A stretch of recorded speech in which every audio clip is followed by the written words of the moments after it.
camera. Opo, pwede po. Ma'am, mamaya po sa loob, huwag niyo po ilagay yung kamay niyo dyan. Opo, opo. Baka po makagap dyan ng No. electric eh. Bawal lang sir mag-picture sa loob sir pag walang dalang camera. Pag may dala po hindi bawal. Nice one.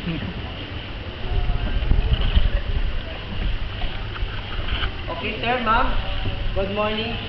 Welcome to the Puerto Princesa Subterranean River National Park. And I'm Alvin, I'm your cave guide. If you have any question about the cave sir, ma'am, I am here in the back and just talking. When I stop talking, it means I'm done.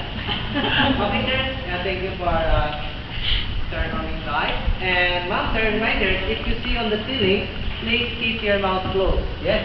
Because there's a lot of dropping water from the ceiling. And not all the dropping water from the ceiling is all holy water. Some of them holy shit from the ground. Yeah. If the cold one is okay, ma'am sir, it's a holy water.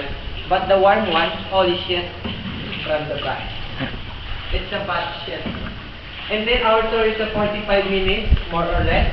Because the longest of this underground river is 8.2 kilometers.